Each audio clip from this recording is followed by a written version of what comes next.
রোজার মাসে যেন আমরা চোখের কোনো গুনাহ না করি। আমরা যেন রোজার মাসে চোখের গুনাহ থেকে বাঁচতে পারি। এখন চোখের গুনাহটা এত ইজি হয়ে গেছে, মানুষ পর্নোগ্রাফি দেখলেও ভেতরে কোনো রিয়েলাইজেশন কাজ করে না, অন্তরে কোনো ভয় কাজ করে না।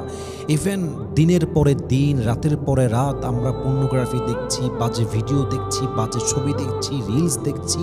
রোজার মাসেও আমরা ছাড় দেই না, সারাটা দিন ফেসবুকে স্ক্রল করছি আমরা। আপনি যদি রোজা রেখে চোখের গুনাহ করেন, আপনার ঈমানের নূর নষ্ট হয়ে যাবে, আপনার আমলের স্বাদ নষ্ট হয়ে যাবে। এবং চোখের গুনাহটাই এমন একটা গুনাহ যে গুনাহ বান্দার অন্তর থেকে ঈমান দূর করে দেয়। চোখের গুনাহ এমন একটা গুনাহ যে গুনাহটা বান্দার নামাজের স্বাদ দূর করে দেয়, রোজার স্বাদ দূর করে দেয়। বান্দার সঙ্গে আল্লাহর যে সম্পর্কটা, চোখের গুনাহ করতে থাকলে সম্পর্কের মাঝে বিশাল বড় একটা দূরত্ব তৈরি হয়ে যায়। আজকে হাজারো যুবক, হাজারো নারী চোখের গুনায় আসক্ত, সারাটা দিন আসক্ত। আমরা সারাটা দিন ফেসবুক দেখি, রিলস দেখি, টিকটক দেখি, ইনস্টাগ্রাম দেখি, আমরা চাইলেও তো বাঁচতে পারি না। তাহলে আমাদের উচিত কি হবে? রমজান মাস এসেছে, এটা আমাদের গুনাহ থেকে বাঁচার মাস। রমজানের আসল উদ্দেশ্য হচ্ছে আপনার আত্মশুদ্ধি করা, চরিত্রকে ভালো করা, গুনাহ থেকে বাঁচা, অন্যায় থেকে বাঁচা।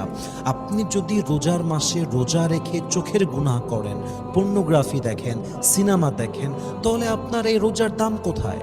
আপনার জন্য না খাওয়ার মানে কোথায়? এটার মূল্য কোথায়? মেহেরবানি করে চেষ্টা করবেন আপনারা সবাই, এবং আমি সহ আমরা সবাই চেষ্টা করব রোজার মাসে যেন কোনো চোখের অন্যায় না হয়। চোখ দিয়ে রাস্তায় কোনো নারীর দিকে যেন আমরা বাজে চোখে না তাকাই। ফেসবুকে, ইউটিউবে, ইনস্টাগ্রামে, আমরা যে কোনো সোশ্যাল মিডিয়া প্ল্যাটফর্মে চেষ্টা করব স্ক্রল না করা। অন্ততপক্ষে রোজার মাসে আমাদের উচিত ফোনকে পরিপূর্ণ তালাক দেওয়া, একদম প্রয়োজন ছাড়া ফোনটা হাতে না নেওয়া। আপনি যদি চোখের গুনাহ করতে থাকেন, পর্নোগ্রাফি দেখতে থাকেন, চোখ দিয়ে বাজে জিনিস দেখতেই থাকেন, আপনার ঈমানের স্বাদ নষ্ট হয়ে যাবে, রোজার স্বাদ নষ্ট হয়ে যাবে, রোজার সওয়াব নষ্ট হয়ে যাবে। এজন্য আমি সবাইকে বিনীত আবদার রাখবো, মেহেরবানি করে সোশ্যাল মিডিয়ায় স্ক্রল করা বন্ধ করেন, টিকটক স্ক্রল করা বন্ধ করেন। যদি আপনি পর্নোগ্রাফির নেশায় আসক্ত হন, রমজান মাসটা হচ্ছে সবচেয়ে টার্নিং পয়েন্ট আপনার এই অভ্যেস থেকে ফিরে আসার জন্য। আল্লাহ রাব্বুল ইজ্জাত ওয়াল জালাল যেন আমাদের সবাইকে